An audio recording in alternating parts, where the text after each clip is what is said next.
Hey everyone, आप सभी का स्वागत है हमारे यूट्यूब चैनल में। और आज का ये जो एपिसोड होने वाला है, हो सकता है कि इस सीरीज का लास्ट एपिसोड हो, लेकिन जिस जगह पे इसका एंड हुआ है इसे देख करके लगता है कि कहानी अभी बहुत बाकी है और ये तो सिर्फ शुरुआत है। इसलिए इसका नेक्स्ट सीजन जरूर आएगा। तो चलिए अब बिना किसी देरी किए देखते हैं कि आज इस सीजन के लास्ट एपिसोड पे क्या होता है। तो जैसा कि हमने इसके पिछले एपिसोड में देखा था कि यहाँ पे सुयन और यांग काई ने हेवन केव के इनहेरिटेंस को पा लिया होता है। बारे में उनके सेक्ट वालों को सिर्फ यही पता था कि सिर्फ सुयन ने ही इनहेरिटेंस को पाया है। किसी को इसके बारे में भनक भी नहीं पड़ी थी कि सुयन के साथ यांग काई ने भी उस इनहेरिटेंस को पाया है। इन दोनों ने ये भी डिसाइड किया होता है कि ये अपनी रिलेशनशिप को सभी से छुपा करके रखेंगे। अब यहाँ पे जो इनहेरिटेंस केव में जिन जिन डिसाइपल्स ने बहुत ही अच्छा परफॉर्मेंस दिया होता है उन सभी को रिवॉर्ड दिया जा रहा था। पहले एल्डर्स जो होते हैं उन्होंने यांग काई को ही आगे स्टेज पे आने का निमंत्रण दिया। रिवॉर्ड के तौर पे एक ऐसी सजा सुना दी जाती है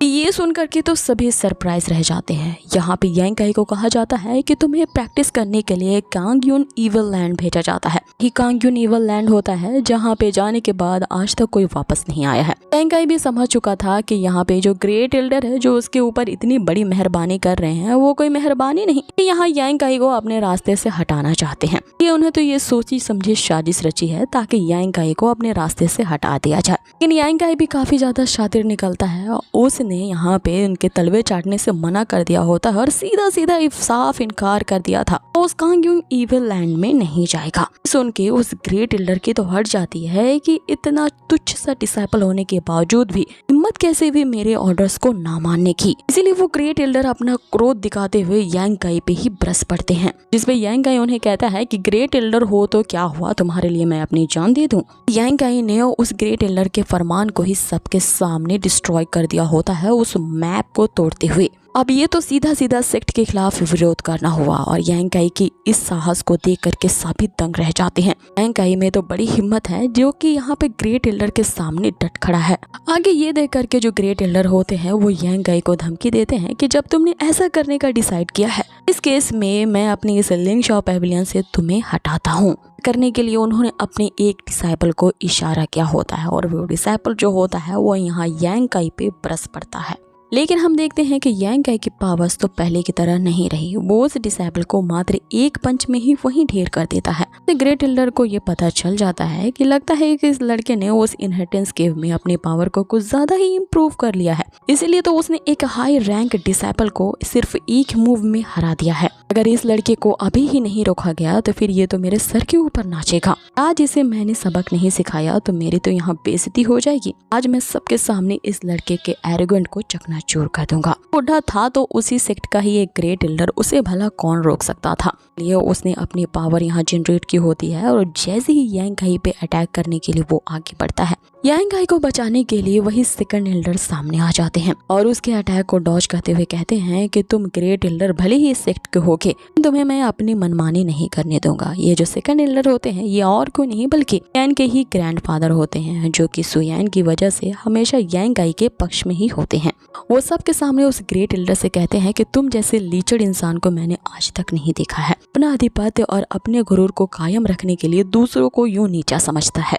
अगर तुमने इसे मारने के लिए ठान लिया है तो याद रखो कि मैंने इस लड़के को बचाने के लिए ठान रखा है। अब जिस तरह से कुछ एपिसोड्स पहले ये एक दोनों किसी तरह से भिड़ गए थे, यांग काई को एक सजा देना चाहता था और दूसरा बचाना चाहता था। दोनों एल्डर्स आपस में फिर से उसी तरह से भिड़ जाते हैं। इस तुतुमहमे को रोकने के लिए वहाँ पे एक एल्डर बीच में आ जाते हैं और इन दोनों की ही गुस्से को शांत करवाने की कोशिश करने लगते हैं। आगे वो बुढ़ा ग्रेट एल्डर से कहता है कि अभी यांग काई पे हमला करना सही नहीं होगा। उन तीनों सेक्ट्स में ये बात पूरी तरह से फैल गई है कि उस केव ऑफ हेवन के इनहेरिटेंस को पाने वाला और कोई नहीं बल्कि सुयन ही है। सुयन ने उस इनहेरिटेंस को जो ऑब्टेन किया है और सेक्ट में ये ऐसा रूमर भी फैला है कि सुयन जो है वो यांग काई के साथ कुछ ज्यादा ही देखी जा रही है आजकल। ना हो ये उसकी मदद जरूर कर रही होगी, इसीलिए अभी इससे पंगा लेना ठीक नहीं है। और हो सकता है कि इस लड़के ने भी उस इनहेरिटेंस केव में कुछ न कुछ बेनिफिट्स जरूर पाया होगा। ये तो इसकी जो इम्प्रूवमेंट है वो इतनी ज्यादा बढ़ गई है। पहले इसके बारे में छानबीन करनी चाहिए, बाद इसे कॉन्स्पिरेसी के जरिए कैसे फंसाया जाए इसके बारे में बाद में सोचेंगे, क्योंकि अगर यहाँ के सुप्रीम एल्डर को इसके बारे में पता चला तो हमारी शामत आ सकती है। आगे वो जो बुढ़ा होता है इधर सेकंड एल्डर को भी समझाने की कोशिश करने लगता है। ग्रेट एल्डर इसे मारना थोड़ी ना चाहते हैं, वो तो इस बच्चे की अकड़ को थोड़ा सीधा करना चाहते हैं। ये कुछ ज्यादा ही एरोगेंट है। इस लड़के ने इनके ऑर्डर्स को फॉलो नहीं किया, इसीलिए वो इसे थोड़ा सबक सिखा रहे हैं, बाकी वो उसे नहीं मारना चाहते। यहाँ पे मामला थोड़ा सा शांत तो होता है। सेकंड एल्डर वहाँ से चले जाते हैं, उनके पीछे सुयन जाती है। सुयन के जाते ही यहाँ पे जो यांग काई होता है वो भी उनके पीछे पीछे चल देता है। उन्हें जाता देख वो जो ग्रेट एल्डर होता है उसने ये डिसाइड कर लिया होता है कि ये मामला अभी यहाँ पे खत्म नहीं हुआ। एटलीस्ट इस लड़की की अकड़ को मैं खुद अपने हाथों से ही कुचलूंगा लूंगा। इतना बुरा अंत करूंगा कि सारे सेक्ट वाले इसका एग्जाम्पल देंगे कि कभी भी मेरे से पंगा नहीं लेंगे। अब उसने ऐसा करने के लिए अपने उसे चमचे डिसाइपल से कहा होता है, मैं एक ऐसा असाइनमेंट दे रहा हूँ कि तुम्हें दिन रात बस इन्हीं तीनों पे ही नजर रखनी है। खास तौर पे उस यांग काई की परछाई बन जाओ। वो क्या करता है क्या नहीं करता है इसके बारे में मुझे पल पल की रिपोर्ट चाहिए। आगे सीन चेंज होता है और हम सिया को देखते हैं जो कि यांग काई के ही झोपड़ी के बाहर उसका बेसब्री से इंतजार कर रही होती है, क्योंकि यांग काई काफी देर से वहां नहीं पहुंचा होता है। कि जैसे उसकी इंतजार की घड़ियां खत्म होती है उस बेचारी को यहाँ पे काफी ज्यादा दुख भी होता है। यांग काई तो अपनी झोपड़ी की तरफ बढ़ रहा होता है, लेकिन अब की बार उसके साथ सुयन होती है। यांग काई दरवाजा ओपन करता है और सुयन को अंदर आने के लिए कहता है। ये देख करके तो उस बेचारी सिया का दिल ही टूट जाता है। अब आगे हमें यांग काई के रूम का सीन दिखाया जाता है जहाँ पे ये दोनों लव बर्ड्स ऐसे मिलते हैं जैसे जन्मों जन्मों से मिले ना हो। आगे यहाँ पे सुयन जो होती है उसे जोर से हक करती है और काफी देर के बाद उससे कहती है कि तुमने मुझे यहाँ पे आने को कहा, जरूर तुम्हें मुझसे कुछ सीरियस बात करनी होगी, तभी तुमने इतने खतरा लेकर के मुझे यहाँ पे बुलाया है। आगे यांग काई उसे कहता है कि तीनों सेक्ट्स में ये बात फैल चुकी है कि तुम ही वो लड़की हो जिसने हेवन केव के इनहेरिटेंस की लेगेसी को पाया है। इस कारण तुम्हारे पावर में भी बहुत ही बड़ा इम्प्रूवमेंट हो चुका है। लिंगशॉ पेविलियन सेक्ट का जो फ्यूचर है वो बस तुम ही हो, इसलिए हमारा जो सेक्ट है वो तुम्हें प्रोटेक्ट करने के लिए डेफिनेटली वो सारी हदें पार कर देगा। जीनियस डिसेबल को ट्रीट करने के लिए दिया जाना चाहिए। मैं ये भी जानता हूँ कि बहुत सारे लोग हम पे नजर रखेंगे, करते हैं या क्या नहीं करते हैं इसके बारे में लोगों की पैनी नजर होगी। ये मेरी वजह से तुम्हारी रेपो पे कोई आंच ना आए, इसीलिए मैंने एक डिसीजन लिया है। यहाँ सुयन समझ जाती है कि वो डिसीजन क्या होने वाला है, इसीलिए यांग काई को थोड़ा समझाने की कोशिश करती है। ऑल्दो मेरी भले ही बहुत ही ज्यादा पावर में इम्प्रूवमेंट आ चुकी है, मैं जिस रल में ब्रेक थ्रू करना चाहती थी उसमें अब तक मैंने ब्रेक थ्रू नहीं किया है, क्योंकि मेरा सारा ध्यान बस तुम्हें मिस करने में चला जाता है। मैं आजकल बस सिर्फ तुम्हारे ही बारे में सोचती रहती हूँ और ऐसे में तुम कह रहे हो कि तुम मुझसे फिर से अलग होने वाले हो, तो मेरा ध्यान कहाँ से लग पाएगा। मेरा सारा ध्यान बस यही सोचने में जाएगा कि तुम सेफ हो कि नहीं। इसके कारण ना तो फिर मुझे चैन मिलेगा और ना ही मैं प्रैक्टिस में फोकस कर पाऊंगी। यांग काई एक अच्छे बॉयफ्रेंड होने के नाते उसे समझाने की कोशिश करता है कि देखो तुम्हें सेक्ट में ही रह के प्रैक्टिस करना है, तुम्हें पूरा मन और शांति के साथ ही अपनी प्रैक्टिस पे कंसंट्रेट करना है। रही बात मेरी तो मैं अपनी प्रोटेक्शन कर लूंगा और मैं हर एक डेंजर्स का सामना करने के लिए तैयार हूँ। सो तुम्हें इसकी चिंता करने की जरूरत नहीं है। तुम मुझे इतना भी कमतर मत समझो, मैं किसी खतरे का सामना नहीं कर सकता। ये सुनकर के सिया समझ जाती है कि यांग काई ने पूरी तरह से प्लान कर लिया है इस जगह को छोड़ करके जाने के लिए, इसीलिए तो यांग काई ने उसे चुपके से आज यहाँ मिलने को बुलाया है। यांग काई यहाँ से आखिरी बार जाने से पहले इससे मिल पाए। आगे वो उस खतरे के बारे में बताता है जो कि सेक्ट में पहले से ही पनप चुका है। ग्रेट एल्डर जो है वो उसके पीछे पड़ चुके हैं। काई ने भी जो उस केव ऑफ हेवन में इनहेरिटेंस को प्राप्त किया है, कारण उसने 2 रन में ही डबल ब्रेक थ्रू कर लिया था। कारण वो जो सच्चाई है कि उस इनहेरिटेंस को इन दोनों ने ही साथ मिलकर के प्राप्त किया था, ये सच्चाई जल्द ही सभी के सामने आ ही जाएगी और फिर ये जानने में देर नहीं लगेगी कि इन दोनों के बीच क्या रिश्ता बन चुका है। इसलिए वो इस बारे में किसी को ना ही एक्सप्लेनेशन देना चाहता है। इस चीज से बचने के लिए वो इस लिंगशॉ पेविलियन से जाना चाहता है। तो यहाँ पे रिवॉर्ड के तौर पे दिया जाने वाला प्रमोशन जो कि एक फॉर्मल डिसाइपल बनना है, इसे भी ठुकरा दिया है यहाँ से जाने के लिए। ये वो कहता है कि जैसे ही ये बात उस ग्रेट एल्डर को पता चलेगी कि मैंने भी उस इनहेरिटेंस को पाया है, तो फिर वो तो और ही बौखला जाएंगे और ये बात वो बर्दाश्त ही नहीं कर पाएंगे। तो मेरे एक नहीं बल्कि हजारों दुश्मन मेरे ही सेक्ट में पैदा हो जाएंगे। भी जो मैंने एरोडायनामिक रोल में अभी ब्रेक थ्रू किया है प्रैक्टिस करने के लिए मुझे यहाँ से दूर जाना ही होगा और जाने से पहले तुम्हें भी मुझसे एक वादा करना होगा कि तुम भी अपनी प्रैक्टिस पे ध्यान दोगी। यहाँ ना चाहते हुए भी सुयान इस बात को मान जाती है। फिर ये दोनों इसी तरह से मीठी मीठी बातें करते हैं। सुयान कहती है कि मेरे लवर होने के नाते मैं तुम्हें पूरा सपोर्ट करूंगी, अपनी एम्बिशन को पाने के लिए जिस भी डायरेक्शन में जाओ मैं तुम्हें सपोर्ट करूंगी और तुमने जो डिसीजन लिया है मैं इसे एक्सेप्ट करती हूँ। अरे वापस आने का मैं बहुत ही बेसब्री से इंतजार करूंगी। अब ऐसा कहती ही वे एक दूसरे को किस करते हैं। अबे उस झोपड़पट्टी की लाइट्स ऑफ हो जाती हैं और बेचारी ये सब कुछ देख रही होती है सिया बाहर से। ये देख के उस बेचारी का दिल तो यहाँ पे टूट ही जाता है और वो समझ जाती है कि यांग काई को अब कोई और मिल चुका है। बस यही सोचने लगती है कि उसने कभी भी उम्मीद नहीं थी कि विंटर की ऐसी रात में वो यांग काई से ऐसे मिलेगी जब उसके पास कोई और होगी। अब आगे सीन कट होता है और हमें यांग काई को दिखाया जाता है। इसने अपने जाने की बात को भी ये बात बता दी होती है, लेकिन दिन के उजाले में रात को उसने अपनी गर्लफ्रेंड को बताया, दिन को उसने अपनी इस फ्रेंड को भी बताया जो भी आगे चल करके इसकी सेकंड गर्लफ्रेंड बनेगी।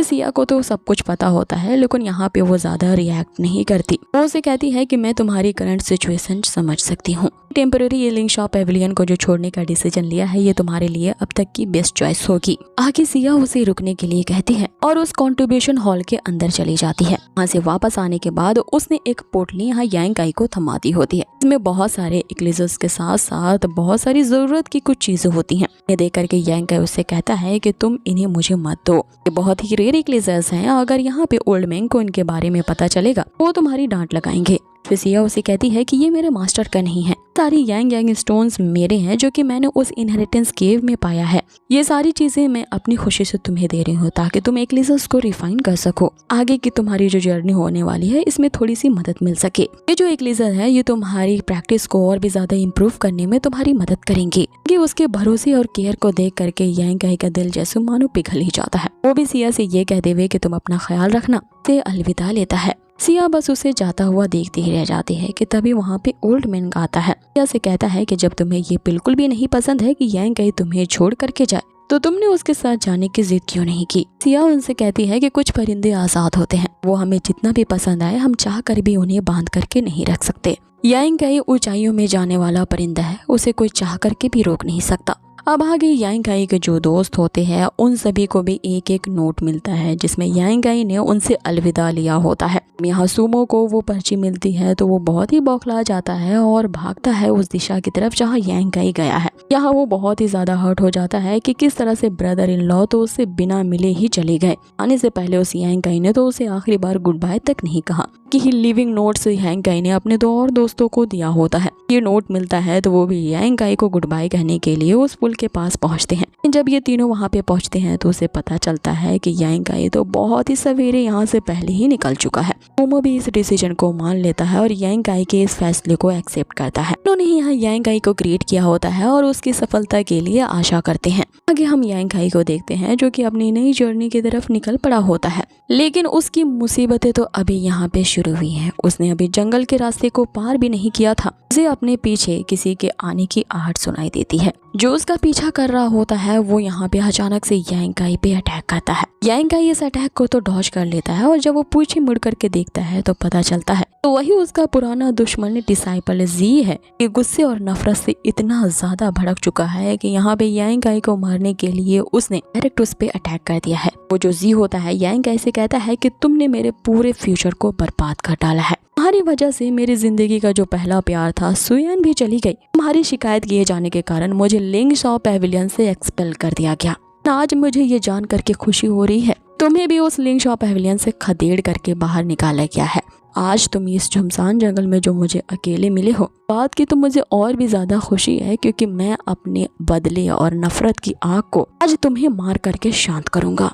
अब आगे उसने अपने सारी कसर को तोड़ने के लिए यहाँ पे अटैक करना शुरू कर दिया होता है यांग काई पे। यांग काई उसके अटैक्स को डॉज करता हुआ पहले तो ये समझने की कोशिश करता है कि इससे निपटा कैसे जाए। काफी देर तक यहाँ पे इनकी इसी तरह से ड्यूअल फाइट कंटिन्यू रहती है। यहाँ पे हर बार अटैक किए जा रहा होता है वो डिसाइपल जी, लेकिन अब पानी सर से ऊपर चढ़ चुका था। यांग काई की भी एक बर्दाश्त की हद होती है। उसने भी जब पहली बार उस पे अपने पंच से अटैक किया होता है, उस जी को एहसास हो जाता है तो इनहेरिटेंस केव में इसने बहुत ही बड़ा बेनिफिट हासिल किया है, तो इसकी एक पंच में ही इतनी ज्यादा पावर है। आगे यांग काई उससे कहता है कि मैं तुम्हारी इस बदतमीजी को बहुत टाइम से सहता आ रहा हूँ, लेकिन आज पानी सर से ऊपर जा चुका है और अब मैं तुम्हें बिल्कुल भी मौका नहीं दूंगा तुम मेरे सर के ऊपर चढ़ के नाचो, क्योंकि हम दोनों ही अब लिंगशॉ पैवेलियन के डिसाइपल्स नहीं हैं। उसके रूल्स को फॉलो करने की हमें जरूरत भी नहीं। ये सुनते ही यहाँ पे वो जो जी होता है वो उस यांग काई को ये कहते हुए और भड़का देता है, एक नंबर का नल्ला है जो कि औरतों को पीछे छुप के रहता है पावर्स के दम पे, तो उनकी प्रोटेक्शन में रहता है और उनसे अपनी प्रोटेक्शन के लिए मदद लेता है। ये सुनते ही यांग काई का जो गुस्सा होता है वो अपार सीमा तक पहुंच जाता है और उसने उस जी को सबक सिखाने के लिए अब अपने उसी इनहेरिटेंस केव की पावर का इस्तेमाल किया होता है। उसने उस मेल ड्रैगन के स्पिरिट को अपने शरीर में अब्सॉर्ब किया था।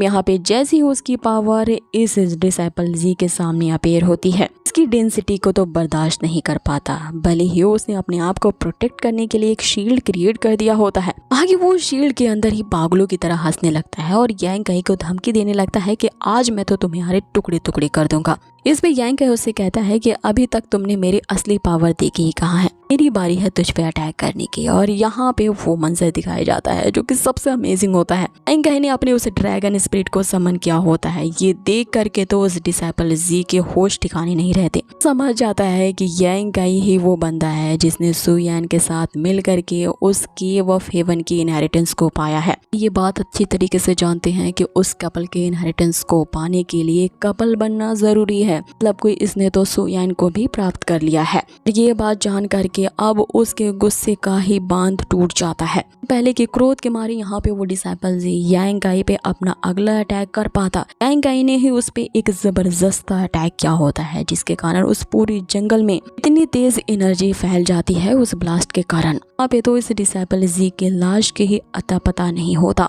आगे जैसे ही वहाँ पे अंधेरा छटता है, हम यांग काई को देखते हैं जो कि बहुत शांत था। ऐसा वो जता रहा होता है कि जैसे अभी अभी मानो यहाँ कुछ हुआ ही नहीं। उसने अपनी बहुत ही ज्यादा पावर्स यहाँ पे यूज कर ली होती है, इसीलिए इसे वापस से लाने के लिए वो एक लेजर पिल को खाता है और अपने अगले लेवल की जर्नी के लिए निकल पड़ता है, क्योंकि वो जो उसका आखिरी दुश्मन था जो कि यहाँ पे यांग काई को मारने के लिए उतावला था, कहने यहाँ उसका भी पत्ता साफ कर दिया है। आगे यांग काई को हम उसी ड्रैगन के स्पिरिट का यूज करते हुए देखते हैं, जिसका यूज करके वो चंद मिनटों की दूरी को ही सेकंडों में यहाँ तय कर लेता है। लाइफ की अब नेक्स्ट जर्नी शुरू हो चुकी थी। यहाँ पे हम यांग काई को कहता देखते हैं कि अगर सक्सेस पाना है तो उसे कुएं का मेढक बन के नहीं रहना होगा, उसे बाहर निकलना होगा। इस हेवन और अर्थ के बीच बनी इस दुनिया को फ्रीली एक्सप्लोर करना होगा, तभी वो अपने लक्ष्य को प्राप्त करने के साथ साथ सफलता को पा सकता है। आगे वो ये डिसाइड करते हुए आगे की ओर बढ़ता ही जा रहा था कि अब कोई ऐसी ताकत नहीं होगी जो कि उसे आगे बढ़ने से रोक पाएगी।